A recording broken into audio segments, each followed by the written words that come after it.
Nerd Rage Renegades.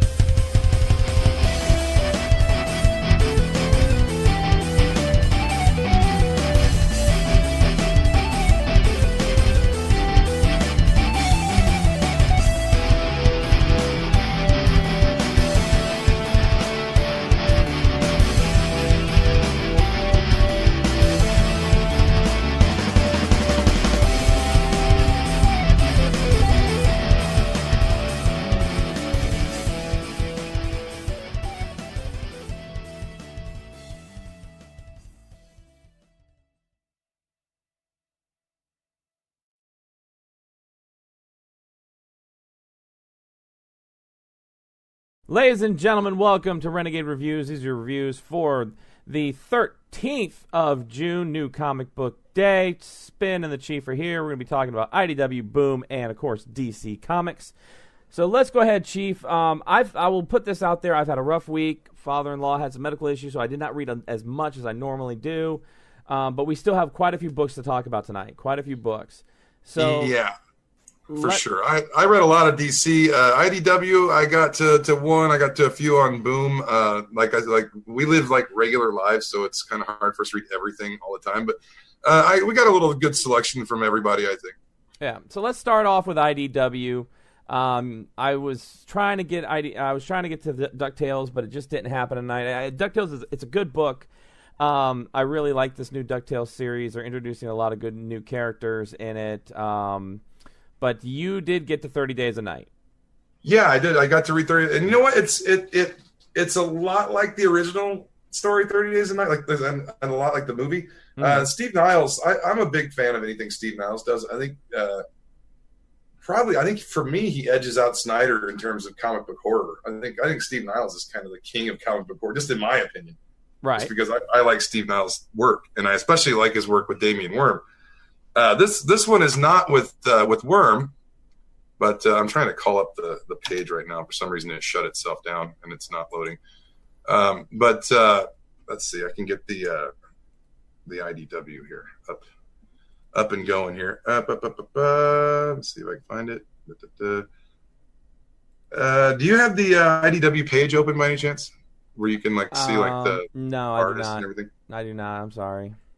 Well, it's all right. This one, it's going to be kind of a short review anyway. I mean, what it basically is, it's 30 Days a Night, number 6, I think it is. This series. I'm not entirely sure because I've never actually read the original 30 Days of Night series. That was by Steve Niles, I believe. Uh-huh. And but this one, it's number 6 in the series from IDW. But this one is, it kind of is almost like the ending scene of the movie 30 Days of Night. The Eben character is back as a vampire, and there's a group of vampires that have invaded the town again, and they've killed everybody, and they've got like one woman survivor, and I mean, very well, this could very well be like a reprint of the original series, like I said, but it's the final battle between like Eben's group of vampires and this evil group that invade these towns and kill everybody and burn the towns down like they did in the movie.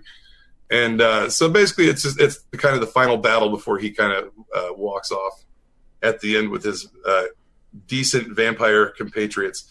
But decent artwork. Like I said, Steve Niles is a pretty damn good horror writer.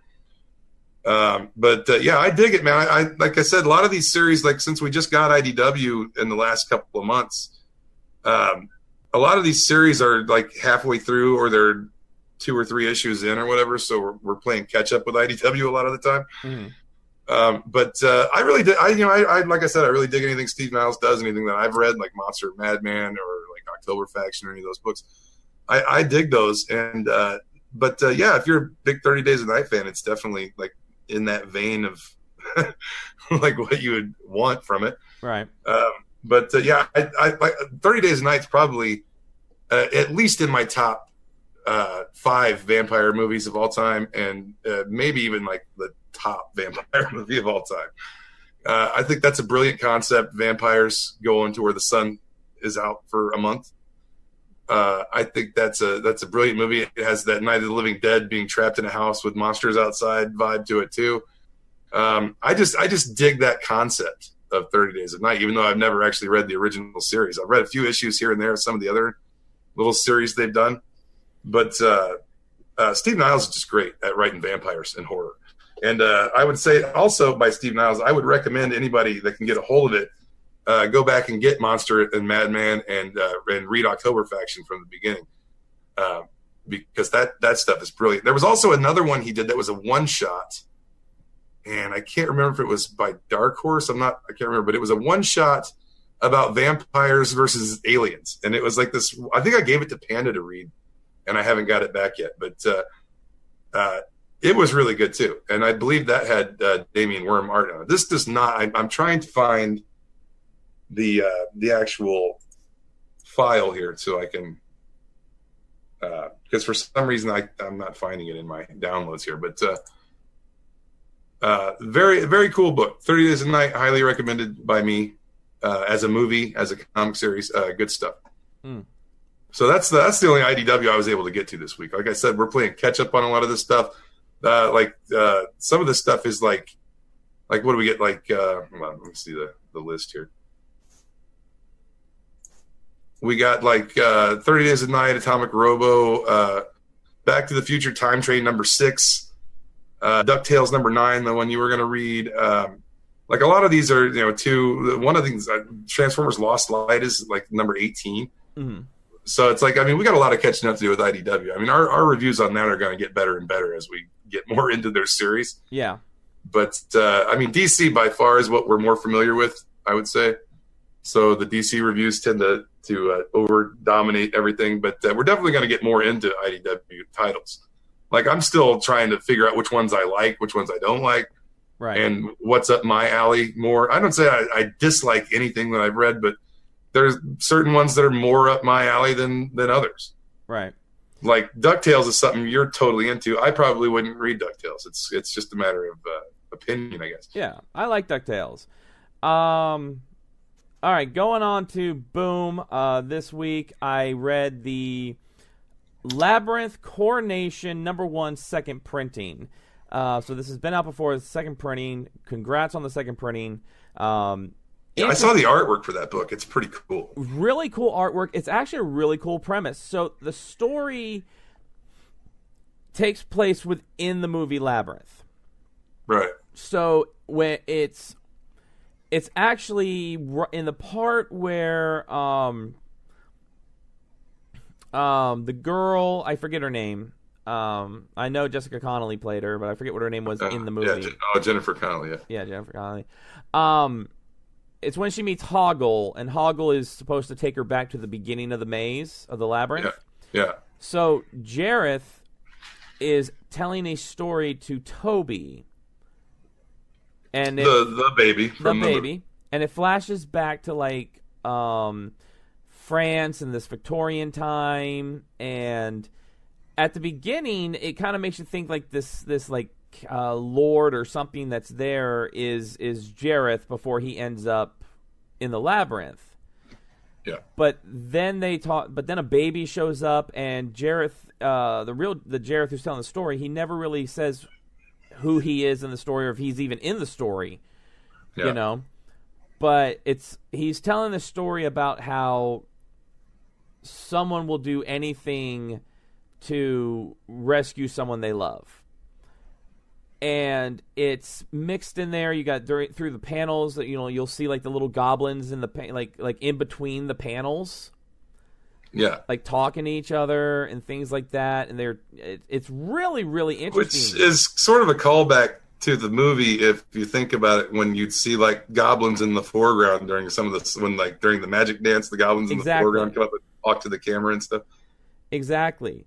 Simon Spurrier writing this book. Daniel Bayliss. He's great, man. He writes Coda as well, I believe, and man, it's really good. Yeah, it's really good. I mean, the artwork is just spectacular. I really enjoy that they have taken, the Jim Henson properties, Labyrinth and Dark Crystal, and really just evolved on them and expanded them into these, these other stories. Oh yeah, the Dark Crystal. I'm not sure if it's the same person doing the artwork on that, but man, just the look of that book and everything fits with that world perfectly. And I think the Jim Henson properties they got are pretty good, solid books for anybody that's into Jim Henson or into Dark Crystal or Labyrinth. I would definitely recommend checking those books out, because they are definitely up to snuff as far as continuing on the story of Dark Crystal and Labyrinth, and just the artwork. And it's pretty top quality work. This also there's a big thing with the owl at the end, and it's somehow the child and the mother in this story end up in the labyrinth, and there's this giant owl king. So it's even bringing in new characters so it's really, because if you remember in Labyrinth, there was the imagery of an owl. Yeah, I thought it was Jareth that was. And the owl. And it could be that the Goblin King can transform. But really, really interesting. I can't wait to see where this one goes. And that was the first issue, right? The second print. Second printing of the first issue, so it's not too late to pick up on that. Yeah, good stuff from the Jim Henson stuff over at IDW. Oh yeah. I've read a few comics from Boom this week. Coda #2 is I read the first one. I reviewed the first one already on this show. Mm-hmm. This is also by Simon Spurrier, artist Matthias Bergara, and the cover artist. I guess there's a few different covers, incentive covers. Chris Wildgoose did one, Lee Garbett did one, and then the main cover by Matthias Bergara, of course. Colorist Michael Doig, I guess Doig. Letterer Jim Campbell. This book is the book that I thought was a really cool, interesting take. It's a fantasy world, kind of like Middle Earth, but from the premise that if Sauron had won, had received the ring, and everything went to shit, and all the magic left the world, and everybody's just living hand to mouth in this world that used to be full of magic and fantasy and knights and wizards and kings and queens and all this stuff. Now it's just like a wasteland with the occasional goblin and magical thing that still exists, that, kind of trundling by. But the main character's name is Hum, I guess, because he when people ask him what his name is, he just goes like every time. So everybody just calls him through the book. And he's got this thing called a pentacorn, I think it is, and it's like a 5-horned unicorn, giant, just monster dragony looking horse that he rides around on. And so last issue, they found out that this town had a source of magic still left in the world, a replenishable source of magic that is still in the world that other people don't know that they have.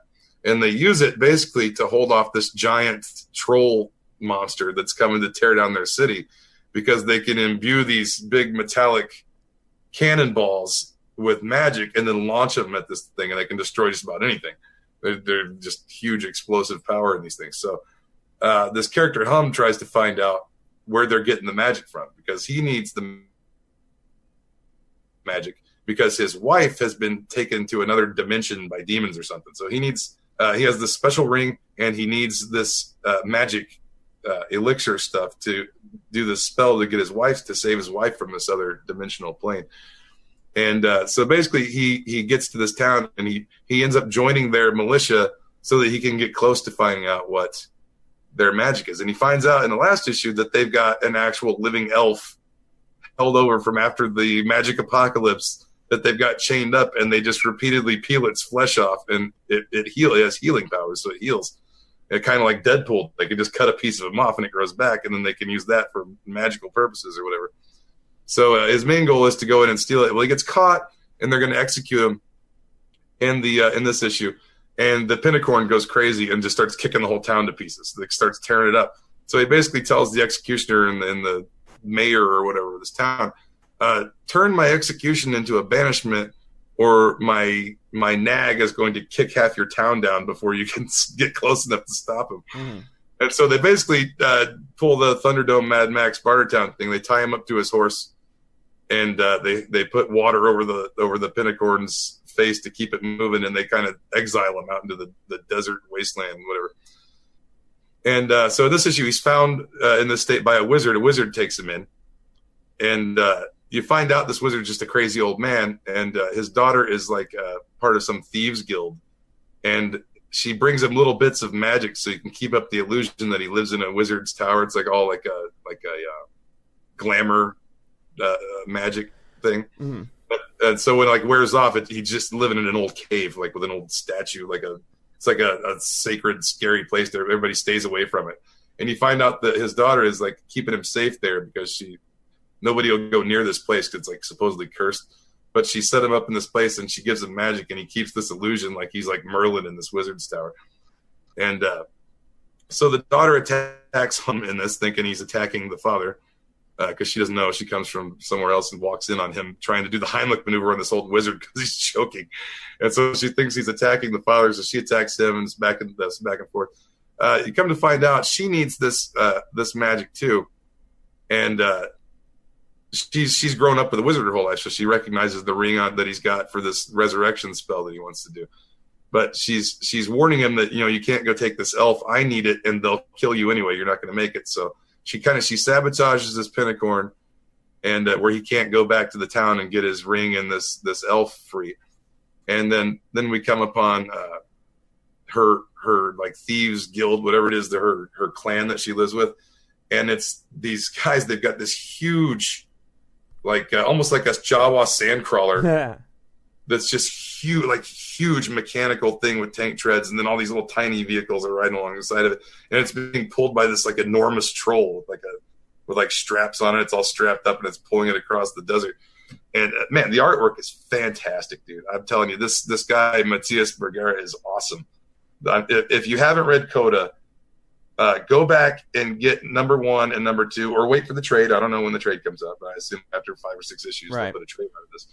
But holy cow, man, this is I don't want to say right now, but this is up there in my top couple of books for the week. Definitely. Okay. I highly recommend Coda by Simon Spurrier and Matthias Bergara to everybody. It's really, really good and original, and the art is just mind-blowing. So if you like fantasy, there's humor to it. It's kind of a dark comedy, fantasy adventure story. It's really good. I was really kind of taken aback by how good it is. It's like I said, week after week, Boom is the company I expect to get cartoony books from. Comedy books, your regular show, your Adventure Time, Steven Universe. Steven Universe is deeper than just a comedy book, but I mean, you get what I'm saying, the Cartoon Network type stuff. No, I gotcha. Something like this is kind of surprising for me coming from Boom. And man, it's a really high quality storytelling and high quality art. It's definitely something that's right with comics right now. So definitely go out and get Coda if you get a chance. And let's see, what else do we get here? You got Robocop, right? Yeah, Robocop is getting pretty good. It's basically OCP has been taken over by like a ruthless businessman kind of thing. Mm-hmm. And he's basically created this AI where Robocop is obsolete. So they deprogrammed Alex Murphy from being a cop to just make him be a regular guy. So he just like has a house and he's just a regular dude. And he's off the police force, and they created this AI. And basically what they're doing is they're kind of starving out all the poor people in Detroit, and like this big corporation is kind of starving everybody out and burning them out of their homes and sending these AI robots in to like just clean up and destroy so they can build this new better housing or whatever. And the people are all it's kind of a dystopian. They're kind of subjected to corporate rule, and they've all been given these like OCP cell phones, and the people are starting to rebel. And Alex Murphy has deleted his safety protocol that keeps him from attacking OCP officers and executives. They've had a person go into his memory and take that out, but he still has his Alex Murphy personality and everything else intact. But he's not bound by this code now, where he has to obey the OCP and all that. So now he's just a loose cannon out on the field somewhere, and they don't know where he is. And he's kind of scaring the shit out of these. Oh, excuse me, I shouldn't swear, but he's scaring the crap out of these guys, because these big guys, because he's basically started a one-man army against these AI and OCP, and people are starting to join him. And there's like a group called the Lords that live in this kind of rundown area called the Ruins that these guys went in and destroyed, and they're kind of following Robocop. Now Robocop is going to seek them out, I think, and kind of start his revolutionary army. But the other guys, they figured that the head of this corporation, OCP now, has figured out that the one thing he can't do, the AI cannot compete with Alex Murphy because he's got a human brain still. He can improvise. He can do things the AI can't do. So it ends with them saying we have a solution. We need a human being. My thoughts are next issue, probably going to try to create another Robocop with a human mind to go against Robocop. So it's getting interesting. So we'll have to wait for number 4 to see how it goes. But pretty good. Really kind of reminds me in some places of Dark Knight Returns and a little Frank Miller. Frank Miller's actually written a Robocop series before. But this is kind of a very Frank Millerish kind of scenario going on. They got like the intercut TV interviews and stuff, like talking heads and pundits and stuff like Dark Knight Returns did. Right. And it's kind of got that kind of vibe to it. But yeah, pretty good stuff. I like that one. And then I read one other one this week from Boom called By Night, which I didn't know kind of what to think of it just looking at it because the artwork is kind of cartoony, but it seems kind of interesting. This woman works in some kind of lab. It's like it's like a research lab or something. And her friend from college just shows up out of the blue and pretends to just bump into her on the street. And she tells her, come out with me, hang out. And they end up going to this bar. And this girl that was on the steps, her dad happens to be at this bar. And it finds out her dad and his friends all work for this security company that was watching this big corporation's property for this town. And basically what it was is there was a trust fund to pay these security guards to watch it because the guy who kind of built the town and built this corporation and gave everybody their jobs went on like a fact-finding mission in Europe or something 3 years ago and just never came back. Wow. Or he was supposed to go on the trip for 3 years, like in the 70s or something, and he just never came back. And so he left this trust fund to keep paying these securities to guard the property while he's been missing all this time. So the girl and her friend from the research lab take the keys. And it's implied that the father is in on this to find out what is going on with this company and has set all this up with the daughter to just bump into her friend and go in and she tells her they're going to go do like urban exploring in this place because it's the first time it's been shut down and nobody's been in there since this guy had disappeared, and like they want to go in and film everything and document everything. So she talks her into that. Well, they end up getting into the guy's office and they go through a closet and they find this weird machine and they pull the lever on it and it opens a portal to another dimension. And they end up walking through this portal into like this other world. And that's kind of where it stops. And we're kind of left to kind of figure out what's going to happen next in number 2. But the artwork kind of threw me because it's really cartoony. There's a lot of humor in it. But it looks like it's going to be a pretty wild, like interdimensional kind of adventure book to me. Written, let me see. Let me get the credits for everybody because we want to do that. Let's see. It's written by John Allison, artist Christine Larson. Cover artist, main cover is Christine Larson. The subscription cover by John Allison. I guess he's an artist too. Colorist Sarah Stern, letterer Jim Campbell. It's pretty good. It's I'll have to see like a lot of number ones. It's a setup issue to what's going on. But I kind of dug it, man. That's not like I normally typically. This is kind of what I expect. This kind of artwork, this cartoony kind of stuff is kind of what I expect from Boom. But story wise, it's not a kid's book for sure. But it's pretty damn good, and I'll definitely read the next one and see where it goes. Fantastic. All right, let's move on to DC because some great stuff from DC. Let's start with Plastic Man by Gail Simone. We have always said there are some things we like from Gail Simone, and there's some things that we absolutely do not like from Gail Simone. I, in the past, was a big. I didn't like the movement. I really did not like that book. But we have always said her Batgirl run is one of probably the darkest and best Batgirl runs that there's been.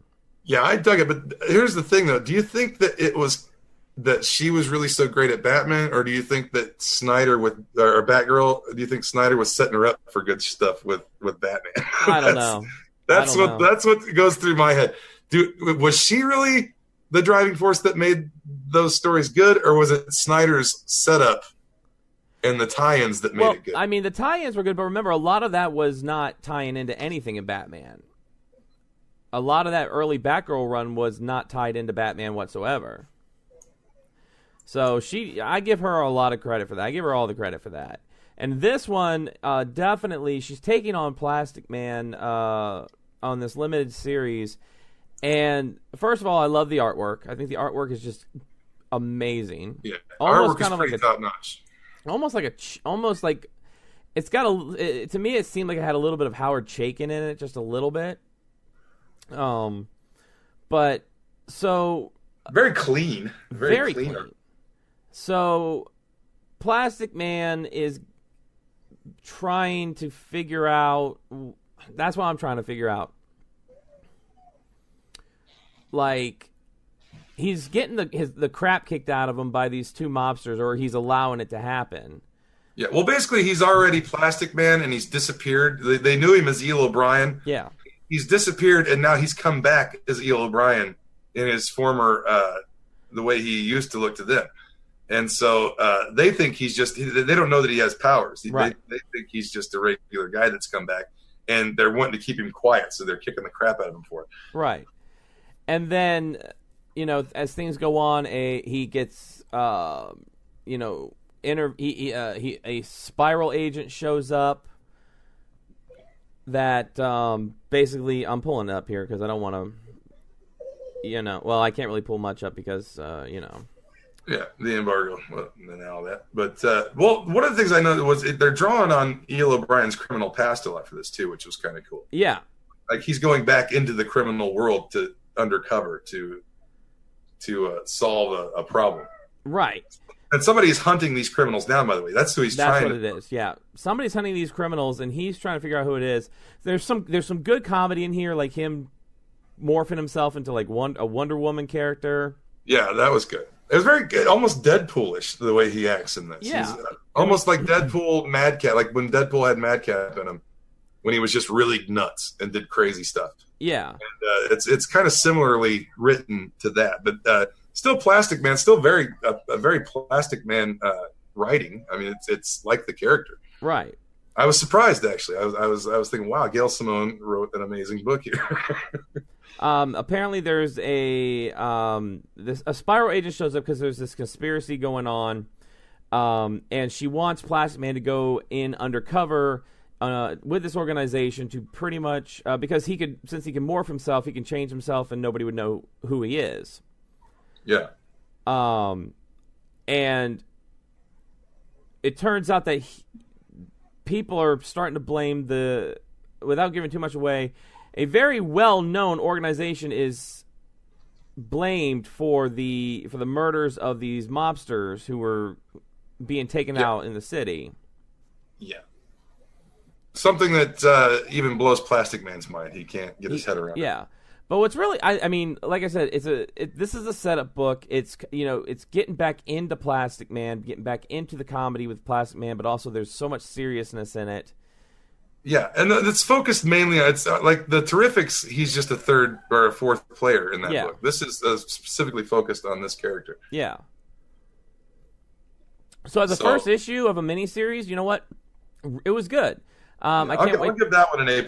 I'll give it an A+. I can't wait to see what Gail Simone does with that. Yeah, it's just like first issue. I mean, starting strong. We'll see where it ends up. It's only 6 issues, I think. It's a 6-issue mini. Right. If I've got that right. So we'll see. I'm sure she's already got it plotted, so it's not like struggling to get it out. So it should be pretty well thought out, I hope, and I'm hoping for the best with it, because so far it started strong. We'll see where it goes now. All right, Detective Comics number 982 with us this week. As the guy's mowing his lawn. Morrissey at 8:30 at night, by the way, almost 9 o'clock. This guy's mowing his grass. What a jerk. Morrissey, Fiumara, Stewart on this book, dealing with Deacon Blackfire and a new team within Detective, right, Chief?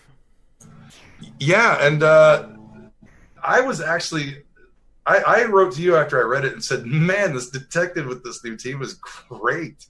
It was I thought it was reminiscent of like old school Detective comics, like old stories, the way it was done with the bat. Well, basically, Deacon Blackfire's a ghost, basically, right? And he's got an attachment to this world because there's a child with his bloodline that's maybe. Hold on a second. Wait for this guy to go by. What a dick.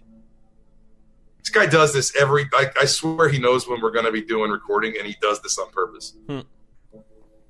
He is such a dick. I hate this neighbor. Just everybody out there, my neighbor's a real jerk. But basically, he's got an attachment to this child, and that's one of his descendants. That is still, so he's kind of attached to the boy, and he's got the kid tied up in an old section of tunnels that Gotham was building, that funding got lost, or they just gave up on this project they were building. So there's all these tunnels underneath Gotham, and so basically he's got like a cult of dudes that are following him, that he's kind of manipulated and warped into following him to come back and make Gotham, for everybody, to make the Batman obsolete or whatever, to get rid of the Batman. And so basically Batman gets kind of messed up down in the tunnels, but he finds that one of the walls down there is a false wall that was just recently built, because he's got the blueprints. He's Batman. Of course he knows the whole tunnel system, but he knows that this wall is fake, so he breaks through this wall and finds the kid tied up in this kind of secret room. And is this really too loud? No, you're fine. Really, you're fine. Okay, good. Because it just seems really loud here in my house. Guy's like literally right outside my window running a lawnmower.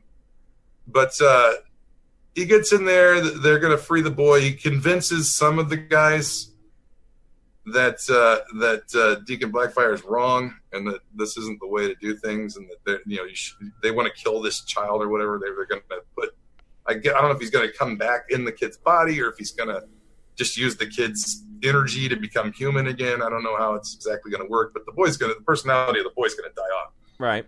So he convinces the homeless drifters and stuff that he's amassed this army with to go against him, and it kind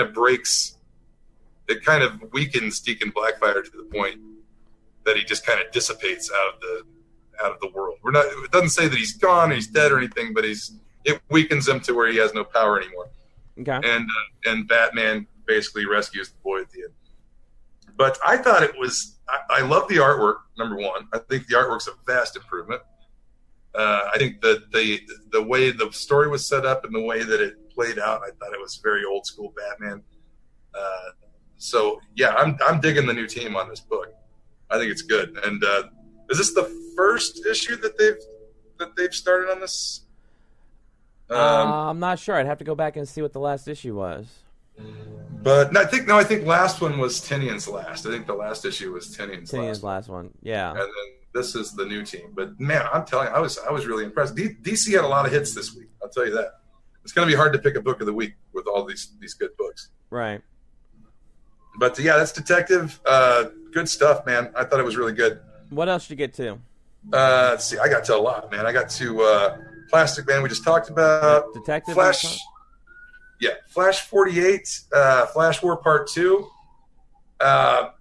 This is Professor Zoom is trying to convince Wally West. He shows him that he had children and that all of his life has been stolen from him. Mm-hmm. And that it's directly because of Barry Allen, and tell him they must destroy the Speed Force. And if they destroy the Speed Force, Wally West will have his children back, and everything will set the timeline straight. Well, Barry Allen, and I think that Wallace, the New 52, Wally West, mm-hmm. They're with the new rogues from the 25th century, the guys that are actually like kind of the police department for the 25th century, but they wear the rogues costumes like Captain Cold and Golden Glider and everybody. Mirror Master. Yeah, they've got all the powers of the rogues, and they're kind of holding Barry Allen, saying you're a 25th, you're a criminal. Iris West killed Eobard Thawne, and she's a murderer, and we're bringing her to the 25th century to face for her crimes, or whatever. But then they got a file somehow, and they saw what actually went down between Reverse Flash and Iris West, and so they know that Iris was protecting herself and defending herself against the Barthon, and that's when she blasted him with that gun or whatever that she shot him with. Right. And so they know she's innocent, but they still don't want the Flash running around in the 25th century messing with stuff. And they're like, no, you can't go after Wally. You're going to stay. We're going to go after Wally West. We're going to do this by the book or whatever. And so he's like, no, yeah, I've always been able to defeat the Rogues, and he takes them out and he goes after Wally. Well, it's coming down to it's Wally versus Barry, basically, because Wally is saying, I'll do anything to get those kids back. My life was stolen from me. Damn the consequences. And Barry's trying to convince him, no, I made the mistake with the Flashpoint. I screwed up the timeline. I've learned from that. We can't go messing with the timeline of things. This is the way things are supposed to be. You can't go doing that. And so Wally basically breaks free and it's like, screw you, Barry, I'm going to do this. So that's kind of where we left off. But second part of the Flash War, it's heating up. Don't know what's going to go on. I'm not sure if maybe they're going to kill Barry again. I don't know. We do have a new Crisis event coming up pretty soon. Yeah. But last time Barry died, he was dead 23 years. Hopefully that it won't be the case, because I've never been a big Wally fan. He's okay, but I've always been a Barry Allen Flash fan since I've been a little kid. Love Barry Allen. Respect Barry Allen. It's my hashtag on Twitter. Yep. But Barry Allen's become popular and kind of oversaturated with the Flash TV show, the Justice League movie, Lego Flash movie. I mean, they're running Barry Allen like crazy everywhere. So he's almost becoming like their Wolverine. But with the Flash War and the Button and all, and Doomsday Clock and the Flash is tying into that, I'm not wondering if there's, I don't know, something disastrous on the horizon for Barry Allen. I don't know. I don't mind if Wally sticks around, but I don't want him to be the main Flash. I want Barry as my Flash. I don't mind that there's more than one Flash. It doesn't bother me. But Barry's my Flash. Barry always will be. Respect Barry Allen. That's right. But pretty good. Flash War's heating up. Looking pretty good. I'm not sure how many parts it's going to be. But I'm not going to. It's pretty tough. I mean, you have to write a really bad story for me to hate on the Flash. Right. But I mean, maybe my opinion's biased, but I love the Flash. Right. So that one was good. See, other ones I got to this week, I read the Immortal Men. Immortal Men is the story of this kid, rich kid. Turns out he's got some kind of powers. This other group with these like war beast creatures that they've transformed from like ancient warriors of the past. They turned into these bloodlusting monsters that are hunting down immortal men and people with powers. And the Immortal Men are this group of people that have been picked through time and legend and all this stuff from all over the world to be this army of good against this other force. And they're after this kid, and the Immortal Men keep showing up to save him. But one thing we found out, and they were put together by this guy called the Immortal Man. And that's basically what this other group's trying to get to this guy and kill him, because he's kind of their opposition to what's going on. But one thing I thought was kind of cool in the Immortal Men this week is we find out that a lot of the characters on the Immortal Men are like legendary figures from history, but their origins kind of got muddled. So like there's this Native American warrior woman that's one of the Immortal Men, and at one point they're talking about how these people were legends in their own time or whatever. And she reveals, she's like, yeah, I'd like you to meet Babe, my blue axe. And she's got like a tomahawk axe, and it's like this blue decorated axe. So it turns out her story is Paul Bunyan's story, the origin story of Paul. Oh, cool. That's been twisted through time. So I'm wondering if we're going to get more reveals like that, like who some of these guys are in their legendary past. Right. So it's kind of cool. It's kind of hard for me to get into a new group book not knowing any of the characters, because these are all the new age of DC heroes or whatever. Right. These are all fairly new characters. But the Batman Who Laughs is in this issue. And so it's tying into Metal that way. And the Batman Who Laughs is basically kind of manipulating things behind the scenes and kind of telling this other group what to do and kind of telling them how to win or whatever. He's still around after Metal. And this is issue 3. It's been kind of a slow burn so far as to what really is going on and everything, but I mean, I guess they kind of have to do that build up because it is a new team and it's a bunch of new characters except for the Batman Who Laughs. So it's pretty good though. I mean, you might, if you give it a chance. Right. But pretty good. I kind of dug it. Let's see the others. Batman Prelude to the Wedding. Did you get to that one? I got to most of it. Yeah. So Batgirl is taking on the Riddler in this one.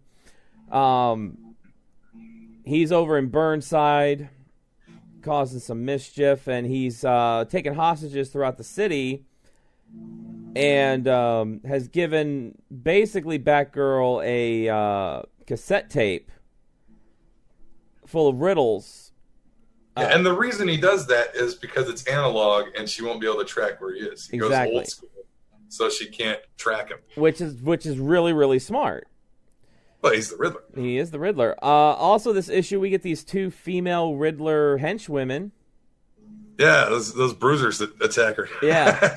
She makes pretty short work of them, though. She makes short work of them, but what's real fun about the bruisers is they're almost like callbacks to Frank Gershwin Riddler.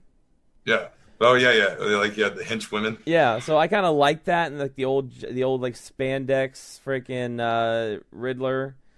But this Riddler is the Riddler from War of Jokes and Riddles, and this Riddler does not screw around. This is a very psychotic, twisted Riddler. He's also the Riddler from year 1 or 0 year. Yeah. A very twisted version. Like in previous incarnations, like I think in the Long Halloween, Riddler's kind of laughed at. He's kind of a joke. The other villains kind of make fun of him. Yeah. Push him around. This is not that Riddler. This is a tough, mean, psychotic Riddler. Yeah. But it's another good, book that's leading up to the wedding issue in Batman 50. Yeah, and there's an appearance by a character in the end of this book. I won't completely ruin it for you. Yeah. But a character shows up at the end that is looking for the Joker, and you will see who that is when you read it. But I'm loving these Prelude issues, man. I love the Ra's al Ghul one. I love the Nightwing one. We should be getting a Red Hood one here soon, maybe next week. This Batgirl one was pretty good, played out. So well, for one thing, I love Batman stories that are self-contained in one issue. Yeah, and that's, even though this continues on and there's more to this, basically Batgirl saves the day, and it's basically a self-contained one-shot kind of story. And I really dig that. It's one of the reasons I like the Legends of the Dark Knight book before, because it was all like 1 or 2 self-contained stories, like either one long one or 2 short ones in the book, and they didn't just drag on for 6 months. It was like this, this is beginning, middle, and end kind of thing, which I kind of dig. But yeah, as far as artwork, it's acceptable. I mean, it's not blow your mind artwork, but pretty good. Still that Batgirl with the yellow and purple. Yeah, the Doc Martens and everything. I wish we could go back to old school Batgirl, but we're not. I like the Gail Simone costume way better. I thought that. Well, she didn't draw it, but I mean, you know what I mean. Her era. Yeah. But I really did. I like the story, and I love the Riddler, and I love that there's now this competition between Batman's villains as who is his arch. Yeah. Because the Riddler even mentions that he's the arch enemy of Batman, but no, the Joker, he's the arch enemy. Yeah. They're like everybody thinks they're Batman's arch, and it's like they're jealous of Catwoman, like he's cheating on them with Catwoman, and I love it.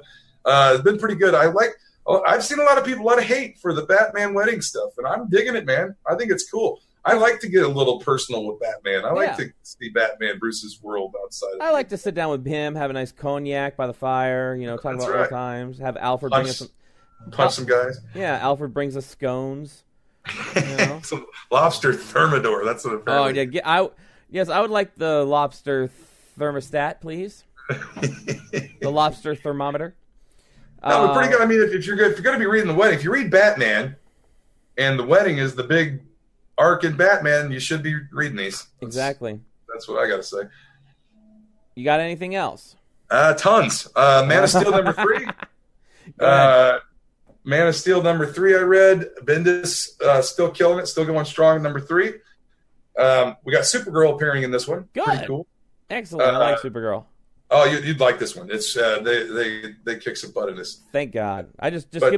Bring back her New 52 costume. I preferred that one. She basically shows up because Superman gets this like distress, and he flies and finds that what's the guy, Rogar's all whatever that guy's name is. I can't remember. Rogolzar or something like that. Yeah. Yeah. He has come to Earth and he's just destroyed the Fortress of Solitude. And they don't know exactly who did it or whatever. And Superman flies there super fast. And then Supergirl shows up and is like, who has this power on Earth and who has the balls, basically, to come to your fortress and do this? Mm.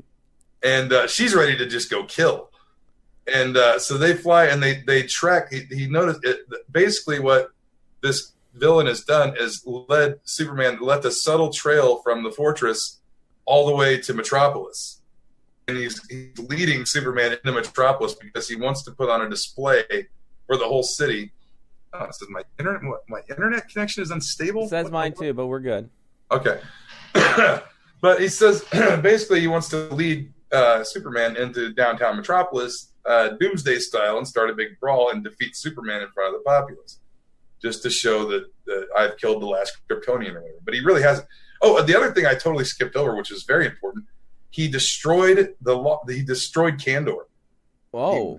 He broke into the fortress and laid waste to Kandor and killed everybody. He didn't kill Crypto, did he? I haven't seen Crypto. We keep waiting. We keep waiting to see if Bendis is going to kill Crypto. From what I saw of the Crisis event that's coming up, I saw a piece of promotional art, a cover. Yeah, I saw it too. Superman's holding like the Psycho Pirate mask, it looks like, on the cover. Yeah. With Batman and Wonder Woman, the Trinity are on the forefront. So is Harley Quinn for some reason. Yeah, and Harley Quinn's there, and who's the other? There's somebody else standing there in the foreground too. I can't remember. I forget. I know. Like Batgirl was there. Nightwing was there. Yeah, Damian, Nightwing. I think Red Hood. There's a whole bunch of all the Justice League basically and affiliates are standing there. But you notice they're on the Kent's farm, like in the background is the Kent farmhouse. Yeah. And Superman's like looking sad with the mask, and I'm thinking Jonathan Kent dies because Jonathan Kent is nowhere on the cover. Right. And everybody looks, and Superman's looking down and sad, and Wonder Woman's like holding his arm, like to comfort him. And it's either going to be Lois and John are both going to die, or just John's going to die, because neither one of them are anywhere on the front cover of that. And if it is Jonathan, that's going to be interesting with Damian, because Damian's pretty much taken on. Well, Damian's in that picture too, and he's looking down, like sad, like it's Jonathan Kent. So I'm thinking, because we don't know what happened to Jonathan or Lois yet. We just know that big alien machine came, and then Superman was sent to the moon, and they were just gone. Yeah. And he's been trying to avoid the Justice League, and everybody around keep asking where's Lois and John, and he won't answer me. He keeps flying. Oh, I got this to do. I can't talk. They're safe. Don't worry. And it's like, really, I think Superman doesn't know where they are and doesn't know what happened to him. Right. So he's got that on his mind, and now he's got this psycho from another planet that's coming. And I got a feeling if this dude is the reason that Jonathan and Lois is dead, we're about to see the most enraged, world-ending Superman we've ever seen in comic books before. Yeah. You take Superman's boy, you're a dead man. We saw not too long ago I think it was in a Superman book, where Damian knocked out Jonathan and stole him away to the Batcave and had him tied up and was running tests on him. That's right. And Superman came flying in. Yeah. Batman came in and said, "Oh my God, what are you doing? Let him go right now. You don't know what you're doing. He's going to be here any second." And right as he says that, Clark just busts the whole side of the Batcave down. I was like, "Where's my son?" And just heat visioning the crap out of everything. And so we know Clark is very touchy about Jonathan. You don't mess with Jonathan. And if this character has killed Jonathan and Lois, we're about to see a no-holds-barred Superman like we've never seen before. Yeah. And it's going to be fantastic. I can't wait for that. This basically, one of the cool things is at the end when they finally locate the dude, he's on the rooftop of a skyscraper in Metropolis waiting for Superman to come fight. And him and Supergirl come flying up. And she says something like, "So who's the dead man we're looking at?" So that's it. Because they just destroyed her home, Kandor. He killed everyone in Kandor. Right. So Supergirl wants blood, And they come flying up on this guy, and she's like, "So is this dead man got a name or something like that?" When they're looking at him, and it just kind of ends with the face off on the building. So we'll have to wait for this next week to see what happens. Okay. But Bendis killing it on Superman. Gotta give credit where credit is due. Surprised both this week by Simone and Bendis on their work. Very good. I also read this week Hawkman #1. Slightly disappointed in Hawkman. Really? I thought it could have been a little more. It's still pretty good. I'm going to read the series because I love the character. Right. And it's #1. It's a setup issue, like always. But basically, it's Carter Hall is looking for this old artifact from Gorilla City that was this ancient thing, and so he goes into this secret island place where it's at, and there's this big gorilla statue there on the island. So just in proper I saw that it's like a 3-eyed gorilla thing. Yeah, it's like in proper old movie serial Indiana Jones style. He takes the artifact, and the minute he touches it, this gorilla statue comes to life, and it starts destroying. Like who's stealing my property or whatever? It gets all mad at him, and it tries to kill Hawkman. Well, Hawkman's like, well, you don't have wings, so you can't fly. And he's like, so I'm just going to fly out of here. Well, Hawkman flies off the island with this artifact, and this ape statue grows wings and starts flying after him. And so basically it comes down to like, this happens to be like, apparently like, long time ago, there were a group of simian creatures, winged simians from space that had come and visited Gorilla City or something. And that's where they had gotten this artifact. And this creature was like a protection golem or whatever for this island, for this artifact. Right. And so it was in the form of these winged primates that had come to Earth. So it chases Hawkman down. He manages to destroy it. And it's kind of, it's setting up where he finds out through the use of this thing, this artifact, I guess, that he has not only been reincarnated through time, he's also been reincarnated through space. Huh. So we've got like Hawkman from Krypton. We've got Hawkman from all these different timelines and different realities. That Carter Hall has actually been Carter Hall in all these different realities and times. So he's found, that's one of the big reveals in this, is that he finds out he's not only been reincarnated through time for thousands and thousands of years, he's also been reincarnated through different time and space. Dang. And different timelines. So it's good. But yeah, it's pretty cool, man. But like I said, the artwork I thought could have been better. It was just okay.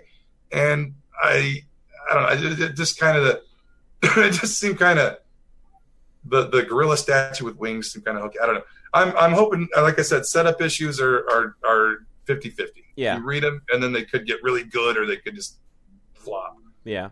But I'm definitely going to give the next one a chance. It's intrigued my interest enough to read the next one. Sounds good. I'd give it that. But it's okay. But I think that's all I got to this week. All right. So I think we're good there. Well, we want to thank everybody for stopping by here with the Renegade Reviews.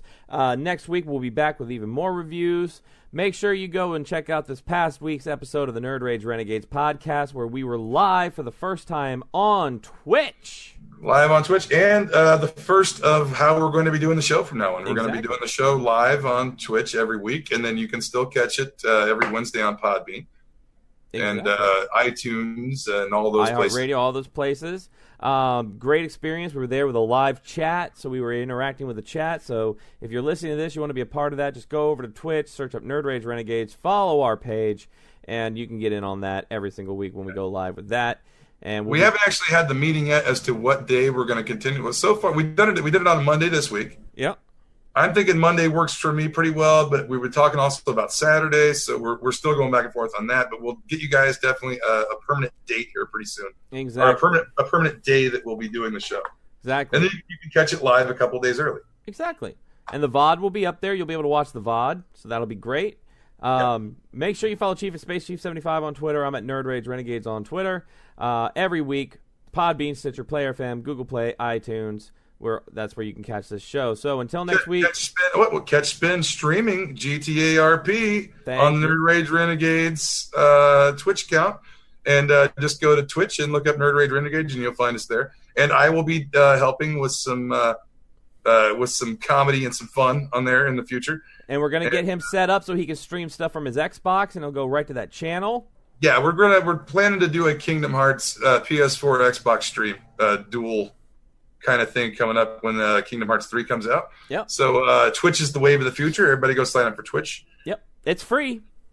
It is free. It's free. So go ahead and do that. So until next time, make sure you hit that comic book store, show them some love, get your comic books, see what they got in the back issues, pick up some trades, and just be good to your comic book store owners. So until next time, Chief, good night. Good night, everybody.